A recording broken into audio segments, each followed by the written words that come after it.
Download करें जनमत Haryana app. नमस्कार दोस्तों, मुद्दा फिर वही अपना तीनों कृषि सुधार कानून।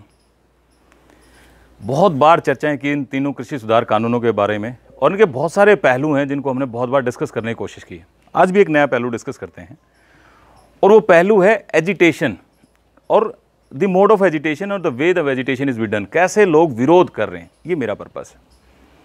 इसमें जो सबसे ऊपर बात आती है वो ये आती है कि ये 3 फार्म बिल सरकार लेके आ गई। इस लोकतांत्रिक तरीके में सबको अपना अधिकार है अपना विरोध करने का, विरोध प्रदर्शन करने का। लेकिन जो मैं बात कहना चाह रहा हूँ वो ये जो यहाँ इंपॉर्टेंट है वो ये है कि जो लोग इन तीनों कृषि सुधार कानून के हक में लोगों के साथ अपनी बात जाके साझा करना चाहते हैं, उनको इन आंदोलनकारियों ने रोकना शुरू कर दिया है। ये इंपॉर्टेंट पहलू है जिस पर मैं आपके साथ आज चर्चा करना चाहता हूँ। ये कौन सी व्यवस्था, ये कौन सा तरीका है? आपको क्या भय है? एक तरफ तो आप ये कहते हैं कि भाई जनता आज बीजेपी के खिलाफ है, जनता बीजेपी को उखाड़ फेंकेगी, जनता बीजेपी को गांव में घुसने नहीं देगी, फलाना धकड़ा सारी बातें। दूसरी तरफ जब बीजेपी के लोग गांव में जाते हैं, अपनी बात कहते हैं या कहीं अपनी मीटिंगें कर रहे होते हैं, तो आप टोल बनाते हैं, टोल बना के वहाँ पहुँच जाते हैं, उपद्रव करते हैं, लॉ एंड ऑर्डर की सिचुएशन पैदा करने का प्रयास करते हैं।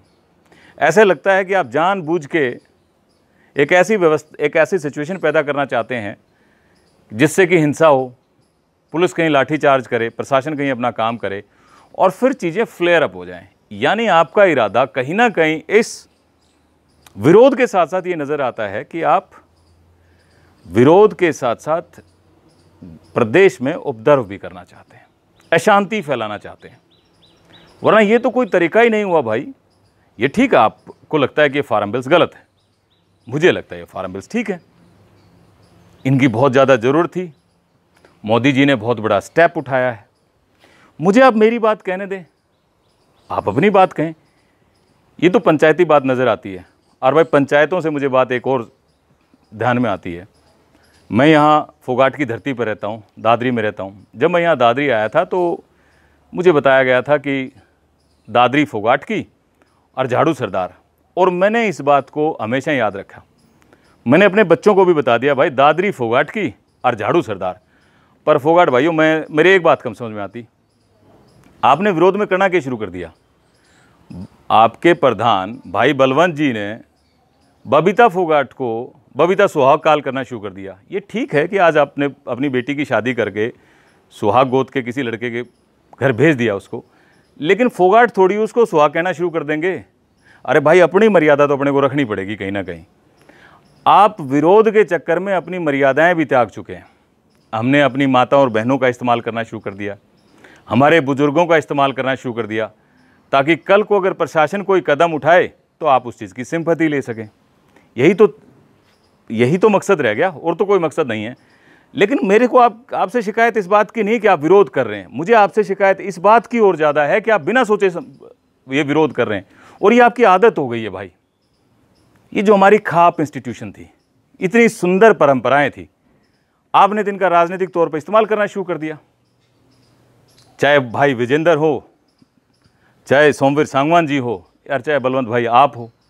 भाई आप को ये व्यवस्था दी गई थी इसलिए ताकि अगर हमारी सोसाइटी में, हमारी समाज में कोई कुरीति है, कोई गरीब व्यक्ति है, उसका शोषण हो रहा है, या सरकार की कोई स्कीम ऐसी इंप्लीमेंट होनी चाहिए जहां आप उसकी हेल्प कर सकते हैं, वहां तक तो बात ठीक थी।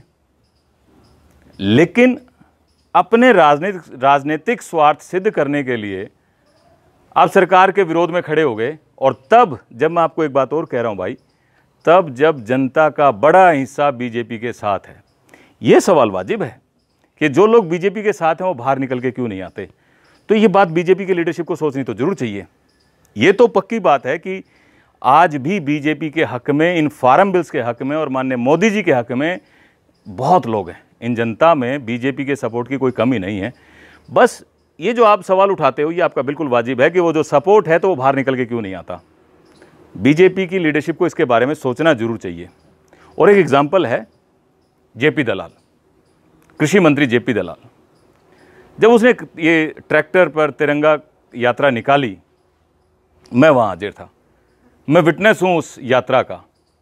लोग अपनी मर्जी से ट्रैक्टर लेके आए, लोग पूरे जोश और होश के साथ आए, लोग पूरे सपोर्ट में आए जेपी दलाल के। और आज आम लोहारू का आदमी ये कहता है कि जेपी आधी रात को वहाँ लोगों के साथ खड़ा रहता है। तो मुझे लगता है कि वो भी बीजेपी के आदमी है, बीजेपी की रेस्ट ऑफ द लीडरशिप है ना, उसको भी जेपी से इस बात के लिए लेसन लेना चाहिए। लोगों के काम आओ, लोगों के हाथ पकड़ो, लोगों को आगे लेके चलो, लोगों को मजबूत करो, लोग आपके साथ खड़े होंगे, कोई रोकने वाला नहीं है। क्योंकि ये नीति जो आई है, ये जो कानून जो आया है, ये किसान के हित में आया है। ये जो इतने सालों से किसान जो चेन्स में बंधा हुआ था, उसको लिबरेट करने के लिए आया है। इसकी बहुत ज़्यादा आवश्यकता थी। इस बारे में हमने बहुत विस्तार से इस बारे में बहुत बार अपने चर्चाएं की है कि तीनों कानून क्यों किसान के हित में हैं।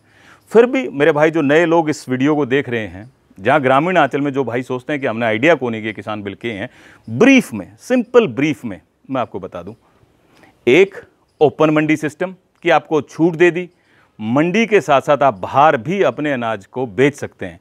बहुत लोग आएंगे जो आपको आगे कहेंगे कि भाई ये तो पहले छूट भी थी। कोई छूट नहीं थी साहब, चोरी छिपे जो चीज़ होती थी वो। और इसलिए क्या, बड़े प्लेयर्स, नए प्लेयर्स इस व्यवस्था में नहीं आते थे। कल ही की मैं उदाहरण दूं, मेरा एक मित्र जिसकी मंडी में दुकान है, और एक और मेरा मित्र जो इन फार्म बिल्स के बिल्कुल खिलाफ है, उसने उस मेरे मित्र से पूछी कि भाई मैं सरसों ले आऊँ क्या? तो उसने बताया भाई मंडी के अंदर तो भाव सरसों का 7100 से 7200 रुपये है, और अगर मंडी के बाहर बेचेगा, मिल वाले को देगा, तो वो आपको 7500 तक का भाव देगा। हो गए ना दो भाव। लेकिन उसकी मजबूरी ये है कि उसको बाहर वाले को अगर वो बेचेगा तो उसे चोरी छिपे बेचनी पड़ेगी। 500 रुपये प्रति क्विंटल का आज भी लॉस है दादरी के अंदर। ये दादरी का मैं आपको उदाहरण दे रहा हूं। अब एक और बात सोचो, और ये आदतें हैं हमारी, हम ऐसे करते आए, और इसलिए मैं खाप जो नेता है उनको भी मैं कह रहा हूं कि भाई जोश जोश में आप लोग हमेशा से ये करते आए हो।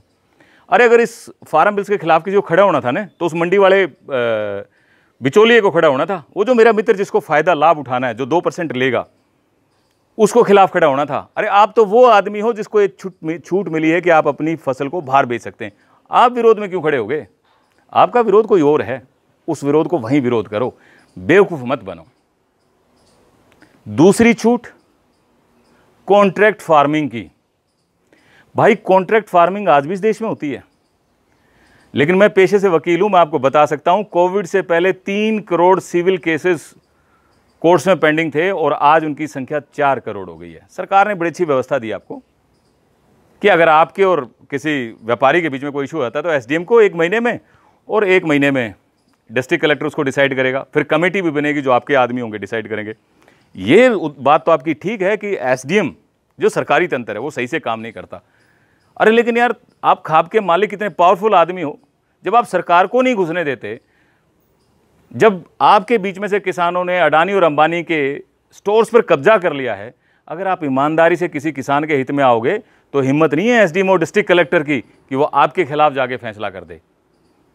ये तो ठीक है आपकी शिकायत कि सिस्टम पर भरोसा कम है, लेकिन वो भरोसा किया जा सकता है, आप वो भरोसा कर सकते हो, और बीजेपी ने और माननीय मोदी जी ने आपको वो सुविधा दी है। तीसरी बात होती है भंडारण की, जिसके बारे में बहुत सारी बातें की जाती हैं। राकेश टिकैत भी कल कह रहा था टीवी पर कि आप लाए कानून और उधर उनके स्टोर बन के तैयार हो गए। भाई 2007 में कांग्रेस की सरकार ने इन सीलोज को बनाने के लिए अडानी के साथ एक एग्रीमेंट किया था, और उसमें वो जो एफसीआई अपना अनाज प्रोक्योर करती है, उस अनाज को अपने उन स्टोरेज सिस्टम में वो रखेगा, वेयर हाउसेज में रखेगा। उसका इन कानूनों से कोई लेना देना नहीं है। हकीकत तो ये है कि उसने तो वो जो पुरानी गड़ी सली व्यवस्था थी उसका फायदा उठाने के लिए सब स्टोर्स बनाए। अगर ये नई व्यवस्था लागू होगी तो उसके स्टोर्स में तो चूहे घूमेंगे। अब ये समझना तो आपको है। ये जो तीनों व्यवस्थाएं हैं ये आप लोगों के और आपके हित में आई हैं। फिर कई लोग कहते हैं कि जो स्टोरेज की फैसिलिटी दी गई है, एसेंशियल कमोडिटीज एक्ट जिसको आप बोला, हाँ, उसमें जो छूट दी गई है, भाई वाह भी उन लोगों को है जो वैल्यू एडिशन करेंगे, और वो भी टेम्परेरी है। जब ये कोविड नहीं था ना, तब इन मास्क और इन सैनिटाइजर्स के ऊपर कहीं कोई कैप नहीं था, लेकिन जैसे ही कोई एक्सीजेंसी आई, इमरजेंसी सिचुएशन आई, तो कैप आ गया। ये तो सरकार का हाथ की बात है। अगर कल ना कोई नहीं सोचा कि घड़ी को स्टोर करके बैठ जाएगा, प्राइसेस की अपनी मर्जी चलाने की कोशिश करेगा, तो सरकार फिर बदल देगी। पर भाई सबका जो लबो लवाब है वो ये है, ठीक है आपने नहीं मानना मत मानो, आपने विरोध करना है विरोध करो, लेकिन किसी भी सूरत में मैं इन खाप चौधरियाँ भी कहना चाहूँ भाई, आपको हमने इसलिए बैठाया था कि आप सामाजिक कुरीतियों के खिलाफ खड़े होगे, समाज की और समस्याएं उनको देखोगे, राजनीति करने के लिए आपको नहीं बैठाया था। ये जो समाज है जिसने आज आपको ये पोजीशन दी है, ये जो मान सम्मान आपको दिया है, ये समाज इस बात में नोटिस भी करे है। और इसका सबसे बड़ा एग्जाम्पल आपके सामने वो यशपाल मलिक है। आज हरियाणा का एक तरफा लीडर किसानों का हो रहा है राकेश टिकैत। आपका ध्यान है ना 2016 में यो लीडर कौन था? यशपाल मलिक। आज यशपाल मलिक हरियाणा किसी गांव में घुस के तो दिखा दो, यो नंबर राकेश टिकैत का भी आना है, क्योंकि वो भी केवल अपने राजनीतिक स्वार्थ खातिर सारे काम करता घूमा है, सारी बातें के उल्टे सीधे जवाब देगा। और वो पूरे देश में फेमस हो रहा है, खूब टीवी पर आओ है, तो इसलिए स्वाद भी आ रहा है, 8 के लागे ठीक है चले रहो करी जाओ। अरे यो हाल की अपना भी हो रहा है, 8 के लागे भाई गणखरा तो बात कर लो नहीं भाई, हमने नहीं मेरा फार्म बिल किया है, लेकिन भाइयों गल तो जाना पड़ा है। अरे ये तारी दिक्कत को नहीं भाई, मारा बीजेपी वाला की भी दिक्कत है। मारा बीजेपी मारा घना साथी सा है कि शुरू में जिस डाल का शोर माचा ने, जैसा मेरे मन में भाई मैं ईमानदार से कहूँ सोमवीर सांगवान के लिए बहुत सम्मान है, और मैं उसकी पूरी टीम ने जानूँ, वो सारी टीम मेरी अच्छी दोस्त है। और बल्कि मैं तो आत्मा से यहाँ भी आपके सामने कह रहा हूँ, और मैं उसको वहाँ भी कहता हूँ कि इतनी मजबूत टीम है काका तारी। तो आज तो तुम विधायक हो, जब विधायक ना हो ने तो भी इस शहर में जहाँ कोई गलत चीज़ है तुम उसको दुरुस्त करा सकते हो। बाकी तारी मर्जी भाई, कराओ तो कराओ ना कराओ। बहुत मजबूत टीम है, बहुत ईमानदार आदमी की, बहुत बड़ी आदमी की, चौधरी आदमी की टीम है जिन नापानी कह रहा। बस आपकी मर्जी भाई, करो ना करो तो हम किस तरह करोगा, तारी मर्जी है। तो अपन इन बात हम स्वाद भी आओ हैं। हमारा बीजेपी वाला भी कई इस चीज़ में बह गया था कि ले भाई किसाना तगड़ा विरोध हो गया, वोट तो जानता रहा, आज तो हमने इनके साथ फेवर में खड़ा होना पड़ेगा, जब आज ना फेवर में खड़े हुए तो दिक्कत हो जाएगी। और धीरे धीरे जैसे जैसे पिक्चर क्लियर होने ला रही है, तो वह जो चूहे शिप को छोड़ के चले गए थे वो शिप पर वापस आने लगे। यह बढ़नी है, और बाकी सारे समाज में भी यह बढ़नी है। और गम हम जाके देख लो भाई, नुक्के नहीं सारा समाज में बने भी है। और किसी सिचुएशन तो उल्टा आने में कोई परहेज ना होया करे। अगर आज अपन कोई कितने कदम उठा लिया, भूलवश कितने चले गए, और न्यू रियलाइज होना यार तो गलत चीज़ थी, आ गए थे जोश जोश में, और गलत से तो बाद में वापस भी आज का है। और कुछ एक अपने बीच में भाई सांडी हुआ भी है भाई, उन तीन ने बात हम स्वादाऊँ अपना आराम से चले रहे, टोल प्लाजा पर बैठे, खूब हुक्का पिया, बात बूत मारी यार, वापस आ गए। पर इसमें भाई कुछ हमारे बड़े सीधे साधे भाई हैं, भाई भी पिस जाए, क्योंकि मैंने गामा में यह बात नोटिस भी करी है। इमोशनली भी कुछ लोग इसमें इतने अटैच हो गए हैं कि उनको लगता है कि वास्तव में कोई ना कोई गलत बात है। पर फाइनल बात भाई, हो उसका किसी चीज़ को समझने में देर लगती हो उसका मेरे ना समझ आती हो और आपका ज़्यादा आती हो, पर कम से कम इतना तो राख लो यार, यह पंचायती बात है, इतनों तो राख लो यार। मैं मेरी बात कह सकूँ, आप अपनी बात कह सको, बस यह है मेरा कहना है आप लोगों को। दूसरे व्यक्ति का रास्ता ना रोको भाई, आने दो लोगों को बीच में जाने दो, अपनी बात कहने दो। इससे आपने धोखा भी को नहीं लगागा तर्क है, क्योंकि दूसरी सिचुएशन यह भी पैदा होगी है कि लोगों में आपका घना समर्थन ना है। वो जेपी ने साबित करके दिखा दिया, घना समर्थन हो तो वो इतना सड़कों पर जा ना सके, आज पूरा लुहारू हल्का जेपी के समर्थन में है। तो भाई जो काम करेगा वो चाहे जयप्रकाश हो चाहे कोई और हो, लोग उसके समर्थन में आएंगे, और लोग समझे हैं कि तक कोई कन्फ्यूजन भी है तो वह भी ठीक हो जाएगी। तो भाई मेरे तो फिर आपसे यही दरखास्त है, आप चीज़ को समझो, लोगों को मत रोको अपनी बात कहने से। धन्यवाद।